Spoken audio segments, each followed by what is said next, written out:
એટલે મા પાસે આરતી ઉતારે. પછી એમ કે હું બેઠી છું, તું તારે નવખંડમાં તું તારે ફરીએ, કાંઈ વાંધો. એમ સંત છે એ માં છે, જાગૃત પુરુષ છે એ માં છે. મુક્તપણે આખા જગતમાં વિહાર કરી, સ્વતંત્રપણે, સ્વસંધી નહીં, સ્વતંત્રતાનો દુરુપયોગ કરી એમ નહીં, એક માનવ બનીને ખરેખર આખા જગતમાં વિચરે. અને જીવન જ પછી જીવવા જેવું છે. આમ બીતા જીવનમાં કઈ મોજ આવે, પણ એકવાર પારસનો સ્પર્શ થઈ જવો જોઈએ, મનનું શુદ્ધિકરણ થઈ જવું જોઈએ, પછી જે જીવન છે એ નિર્ભય જીવન છે. પછી તમને વડાપ્રધાનનું જીવન નાનું લાગવા મળે. તમને એમ થાય કે આ વડાપ્રધાનને પણ કેટલો ભય બિચારાને, એ બિચારો લાગે. આ મહાપુરુષ જોઈ લે કેટલો મોજથી આવેલો જાય છે. સિકંદર જેવો સિકંદરે એક વખત મુક્ત પુરુષ ગોતતો હતો ને એમાં મુક્ત પુરુષ એના કમાન્ડો એ ગોતી કાઢ્યા. તો મુક્ત પુરુષને કે અમારા મહારાજા સિકંદરે તમને એના દેશમાં ધર્મ પ્રચાર માટે લઈ જવાના છે. તો મુક્ત પુરુષ કે તમારા મહારાજાને બોલાવો. બોલા કે એ વાત બરાબર. સિકંદરને આવીને વાત કરી કે પુરુષ તો મળ્યો છે, પણ તમને આવવાનું કહે છે કે હાલો. એ તો તલવાર સજ્જ કરીને આવ્યો કે ના સાંભળવાની મારી ટેવ નથી. અમારે ગુરુએ કીધું છે તમારે ધર્મ પ્રચાર માટે અમારા દેશમાં આવવાનું.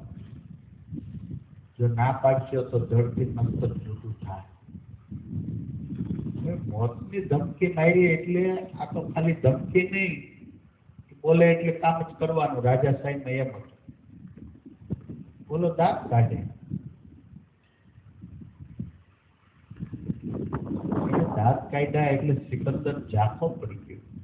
પહેલી વાર આ જીવનની અંદર એને અહેસાસ થયો કે ઓહો, આ મોથી બીતો નથી એમ. પાછું બોલ્યો એમ કે તને જો ઉપર માથું લટકાયેલું દેખાતું હોય તો કાઢી નાખ, આપણે બે જોઈએ. આ બેયને જે જોવાની વાત કરી ને એમાં તો સિકંદરના જેટલા ફ્યુઝ હતા એ બધા ઉડી ગયા, ડીમડીમ્યું થઈ ગયું. નગર ગમે ત્યાં જાય ને 500 નો બલ્બ લાગે, ઓલા બધા 0 ના લાગે. ગમે એ સભામાં જાય, તપનો એવો પ્રભાવ હોય. સિકંદર હાવ ઝાંખો પડી ગયો. એને એમ થઈ ગયું બહુ હાલતો થયો. એટલે મુક્ત પુરુષ બોલ્યો, જે તારા ડરથી હાલતો થઈ જાય ને આવશે ને એ મુક્ત નહીં હોય. તારો સૂર્ય તો અસ્ત થવા જઈ રહ્યો છે. તારા ગુરુએ કીધું એટલે મારું ક્ષેત્ર છે એટલે હું તો જઈશ જ. પણ તારા ડરથી કદાચ આવે ને એ મુક્ત ન હોય, મોતના. આ તો મોતથી બીવે નહીં, એ મહાપુરુષોની વાત. પણ આપણને ધર્મ એવો પકડાવી દીધો, ધર્મથી બીવાનો. ધર્મ એટલે મુક્ત આનંદ સ્વરૂપ. આપણા ભીતરમાં ખજાનો પડેલો છે ને બહાર આપણે નાચવું હોય તો એ આપણને બીક લાગે, નાચાય નહીં. દાંત કાઢવા હોય તો કુત્રિમ દાંત નથી કાઢતા, ખાલી વોટ આપતો તો નાભી હશે, નેણા ઠરે, એ વાત કઈક જુદી. એમ સમ્રાટ કિયા લોહા પારસ, ખરેખર લોઢાએ સમ્રાટ કર્યું પારસ. સોનું બની ગયું. પછી કાદવ કિચડ ગમે ત્યાં ભટકે. એકવાર મનનું શુદ્ધિકરણ થઈ ગયા પછી વ્યાધિ ઉપાધિના રોગ એને બસતા નથી. વ્યાધિ એટલે આપણે તો અત્યારની ભાષામાં તો શું કે અર્ધાંગના, આપણી પત્ની. વ્યાધિ એટલે બાળ દશા, ઉપાધિ એટલે એને વરાવવા પૌણાવવા, એ ઉપાધિ. પણ શાસ્ત્રની ભાષામાં, જૂના ઋષિઓની ભાષામાં જોઈ કે આ યાદી એટલે ખરેખર અહીં કોઈ વાવાઝોડું, ભૂકંપ, પાણી આવવું, આ પૃથ્વીમાં ખરેખર કાંઈ પણ થાય અને આપણે એમાં ફસાણા હોય એની યાદી કહેવાય. વ્યાધિ એટલે કોઈ એવો રોગ આપણને પ્રગટ થાય કે જે રોગ મૃત્યુ સુધી પીછો છોડે એમ ન હોય.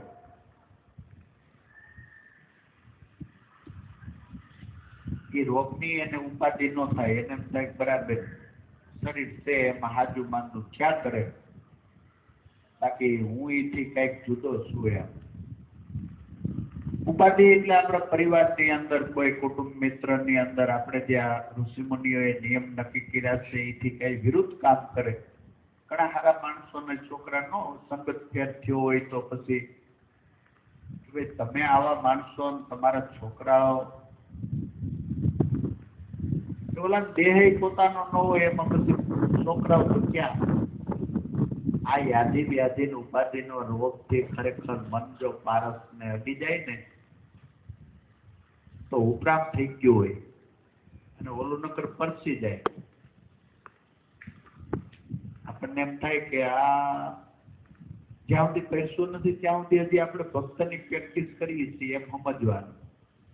અને આપણે આપણું નિદાન કરવાનું, બીજાનું નિદાન કરવા જાય તો ભૂલા પડીએ. આમાં આ ખેલ અંદરનો છે. અભિનયમાં તમે ગમે એમ કહો તો એવો કુશળ માણસ હોય પરસેવાનું પીતું ખરેખર શેરા ઉપર આવવા ન દે, પણ એને એટલું ખોટું લાગ્યું હોય, એટલું લાગ્યું હોય એ એને ખબર હોય.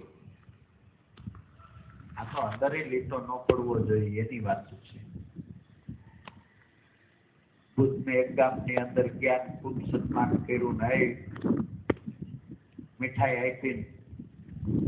બુદ્ધ કે ભાઈ હવે અમે સામે ગામથી જમીન આવ્યા છીએ એટલે થોડી ઘણી પ્રસાદી લઈ લઈ, બાકી તમે આ બધા પ્રસાદીમાં બાટી ગયો. બીજા ગામમાં ગયા તો એટલા ધબધબાવ્યા, નાયરા, ગાળો, ધડબડાટી. ધર્મમાં તો હું એવું જનૂન આપણને કોઈ ધર્મગુરુએ પીરસી દીધું હોય, આપણે કઈ વિચારીએ નહીં, સમજીએ નહીં. નકર ધર્મ એટલે આનંદ, મોજ, મુક્તતા. પણ એવું જનૂન આપણને ભરી દીધું હોય એટલે આપણે બાયજાત કરીએ. બાયજાત બાંધવાનો કઈ ધર્મ કહેવાય? બાંધણું મટાડવાનો તો ધર્મ છે.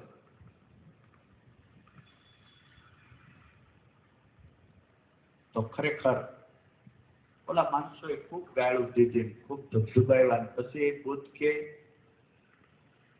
આગળના ગામની અંદર અમારું બહુ સન્માન કર્યું હતું, મીઠાઈ ને બધું આપ્યું, પણ અમે ધરાયેલા હતા એટલે કઈ લીધું નહીં. તો એ મીઠાઈનું શું કર્યું છે એટલું કહી દો. કે તમે લીધી નહીં તો મીઠાઈનું શું કરે? એ બધા બાકી દીધી હોય એમ. અહીંયા તમે ગાળું નહીં, જે કઈ દીધું છે ને એ અમે તો ધરાયેલા છે, કઈ લીધું આપમેળે બાકી લ્યો. કે આ જેટલો માર પીડો એટલો ભલે પીડો, એમ છે વાત. 10 વર્ષ પહેલા આવ્યા હોત ને તો એ ગાળું અમને અસર કરત, પણ હવે નહીં કરે. નિજાનંદ એટલે કઈક જુદી વસ્તુ છે.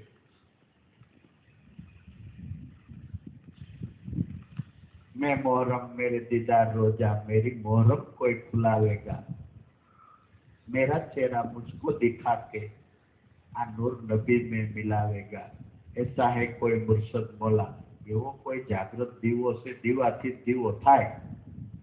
દીવાના ગમે એટલા મોટા મોટા ફોટા હોય તો કઈ કામ આવે? મોટી મોટી મસાલોના ફોટા રાખીને આપણે આરતી ઉતાર્યા કરીએ તો ધાર્મિક વાત કેવાય એમ. બાકી ધર્મની પ્રાપ્તિ ન થાય. ધર્મની પ્રાપ્તિ તો જીવતા દીવાથી. જે લાકડાની અંદર અગ્નિ પ્રગટ થયો છે એ લાકડાને સ્પર્શ કરી જાય બીજું લાકડું તો એમાં અગ્નિ પ્રગટ થાય. બાકી હજારો ટનના લાકડા પીડ્યા હોય, પીડ્યા આપણને એમ થાય કોક દીક આમાં આગ લાગશે, કોક દીક લાગશે, ઉધી ખાઈ જાય, એમાં લાગે નહીં. આગ જાગૃતથી જ જાગૃતિ આવે. આ મન પારસને અડી જાય, કાદવ કીચડ ગમે ત્યાં ભટકે, રૂપ સજે નહીં કિંચિત, સાધુ સમરણ યુગ કરતે. યાદી વ્યાધિ ઉપાધિનો એને રોગ સંપૂર્ણપણે હાથમાંથી વિવેક ગયો. અને આ માટે જ આ સેવા સમરણ ને સત્સંગ છે. બહુ જાજા માણસો આપણને માનવા મળે તો આપણે હું જમનું ટેડું ન આવે. નિજાનંદ ને પ્રાપ્ત થઈ જાય ને તો જમી પૂછે બંદા તેરી રજા ક્યાં હે. ઓળખવાથી કઈ કામ થાય? બહુ પૂજવાથી આપણને પૂજનારા ગમે એટલા માણસો હોય ને તો આપણને ફેર ન પડે, ફાયદો એને થાય, આપણને કઈ ન થાય. એ સારા ભાવથી જોવે એટલે એનું ચિત્ત શુદ્ધ થાય, એને ખરેખર પ્રેરણા મળે, એનો અહંકાર જાય. આપણું ધ્યાન ન રહ્યું હોય તો આપણે કઈક ન આવે, એનો ગાળીઓ આપણામાં નાખતો જાય. જોયું કેટલા માણસો પૈકે લાગે છે, જોયું કેટલો મહાન છું, કઈક નું અભિમાન વીધું કાઢવાનું હતું, ઓલા બધા ઠલવી ગયા. એટલે પારસના પરથી ખરેખર આ મનરૂપી લોઢું હોનું થાય તો જીવા જેવું થાય. અને જીવનમાં જ ખરેખર જે વર્તમાનમાં સુખી કરે ને એ ધર્મ, પણ પદાર્થોથી સુખી કરે એમ નહીં. વિવેકાનંદ વિદેશમાં ગયા ને એટલે એક મહિલા એને મળી કે અત્યાર સુધી મારે લગ્ન કરવાનો વિચાર નતો, પણ તમને જોયા પછી મેં નક્કી કર્યું કે હવે સંસારમાં ઉતરવું છે, તમારે યારે લગ્ન કરવા છે. વિવેકાનંદ કે એમ કેમ વિચાર્યું? કે ઘણી મારી પાસે મિલકત છે, બહુ ધાર્મિક પુસ્તકો વાંચ્યા છે, જીવનની અંદર ધાર્મિક જીવન જીવું છું, પણ તમને જોયા પછી મેં નક્કી એમ કર્યું કે આપણા બેયના સંયોગથી ખરેખર આવનાર પેઢીને પાછો એક વિવેકાનંદ મળે, એના માટે મેં આ લગ્નની તૈયારી કરી છે. વિવેકાનંદ એ તમારો વિચાર બહુ સારો કહેવાય. એમ આવા વિચાર, સમાજ સુધારવાના જો વિચારો આપણને આવતા હોય તો ઉત્તમ કહેવાય. પણ અમને તો એવા મહાપુરુષોએ એવું કામ બતાવ્યું છે કે વર્તમાનમાં સુખી થઈ જાય ને એવું. આવતીકાલે સુખી થાય ભવિષ્યમાં એમ નહીં, વર્તમાનમાં સુખી હોય તો જ ભવિષ્યમાં સુખી હોય. એટલે હું તમને એમ કહું છું કે અહીંથી ગયા પછી તમારે ગમે ને એમ કહી દેવાનું વિવેકાનંદ મારો છોકરો છે. કે આવનાર 20 વર્ષ પછી વિવેકાનંદ પાછો એવો પ્રગટ થયો ન થયો, આ અત્યારે પ્રગટ છે ને એક તમારો દીકરો છે, તમારે જેને કેવું હોય એને હું લેખિત આપી દઉં તમને. પછી હું ઓલી ભાઈ વિચારમાં પડી ગઈ, એને થઈ ગયું કે આ મગજમાં મારા વિચાર જ નહોતો. ઓલી વાત જોવી આવો વિવેકાનંદ પ્રગટ થાય, આ પ્રગટ થયો એ તમારો. એટલે પરિસ્થિતિ બદલાવીને આપણને કોઈ સુખી કરી દે ને એ દુઃખી થવાનું હોય જ. પણ મનની સ્થિતિ જ એવી કરી નાખે કે દુઃખમાંથી તમે સુખ જ બનાવી શકો. સુખ તો તમને પસે જ, પણ પારસનો સ્પર્શ થઈ જાય તો. હવે પારસ ક્યાંય બહાર નથી, સદગુરુ ક્યાંય જોડીમાં રાખતા નથી. પારસ એ આપણા ભીતરમાં જ છે, મને આપણા ભીતરમાં જ છે. આ મેળવણમાંથી જ માખણ ને દહીં ને ઘી મેળવણ હોય તો થાય ને. મેળવણ એ ગાયનું ગૌમૂત્ર જ છે અને દૂધે ગાયનું જ છે. એકવાર મેળવણ બની ગયા પછી તો આપણે એની ડુપ્લિકેટ હટાવ્યા કરીએ. એમ મને આપણું છે અને ખરેખર આપણા પ્રાણ હટાવે ને એ ખરેખર શક્તિ કયો, આત્મા કયો, એ ચૈતન્ય કયો, એ પારસ કયો, એ આપણી ભીતર છે. સદગુરુ છેડો હાંધી દે કે અહીંયા લગાય, અને ત્યાં લગાવીએ ને એટલે લાખો કરોડો મહાપુરુષો આપણને સાથ પૂરે. આ ધર્મ કઈ સંપ્રદાય થોડો ગુજરાતના માણસો તમને આ પાડશે, અને ગુજરાતના નહીં લાખો વર્ષ પહેલા પાકિસ્તાનમાં થયા હોય ને એ આ પાડે, અમેરિકામાં થયા હોય ને એ આજ નહીં લાખો વર્ષ પહેલા થયા હોય એને આ પાડવી પડે. એ ધર્મ છે. એવા જાગ્રત પુરુષની આ વાતો છે. હિન્દુ કા ગુરુદેવ હે મુસલમાન કા પીર, सप्तदीप नवखंड में आ तो सोहम सत कबीर ये अंतर बारू खोलवा मनुष्य देहनी किंमत ज पण आ पृथ्वीमां मनुष्य जेवो दुखी एके कोई नहीं जाहिर वृत्ति होवाने कारणे दुखी दुखी दुखी विज्ञान एटलुं वेदुं 50 વર્ષ પહેલા એટલું વિજ્ઞાન નહોતું અને માણસો અગવડતા સાધન સંપન્નથી અગવડ હતા પણ મનથી એટલા બધા દુખી નહોતા અટાણે સગવડતા ઘણી પણ મનથી એટલા દુખી એટલા દુખી એટલા દુખી અને જેમ વિજ્ઞાન વધતું જાય એમ દુખી થાતા જ જાય સગવડ ઘણી છે ફોર વ્હીલ ગાડી પોતાની હે તમારે જે જોઈ માગો એ બધું તમે લઈ શકશો પણ મનને યોગ્ય દિશા ન હોય એટલે સુખ નહીં હોય શાંતિ નહીં હોય સંતોષ નહીં હોય સગવડતાની વચ્ચે માણા ઉકળતો હોય છે કેમ પારસનો પ્રશ્ન છે આ સદગુરુ મળે ને જીવનમાં તો બહુ રૂપિયા હોય તો આપણને ફસે નો હોય ને તોય ફસે ન હોય તો આપણે સમાવેશ કરી લઈએ હોય તો એનું અભિમાન ન કરીએ જીવન હે પુષ્પની જેમ ખરેખર સુગંધ મહેકાવતું જ જાય અગરબત્તી રોજ પેટાવીએ ખબર ન પડે કે આ ખરેખર આપણે બળીને બીજાને સુગંધ આપવાની છે એમ આપણે જીવીને બીજાને સુગંધ આપવાની એ કોઈથી ખબર ન પડે ગમે ત્યાંથી સુખ લઈ લ્યો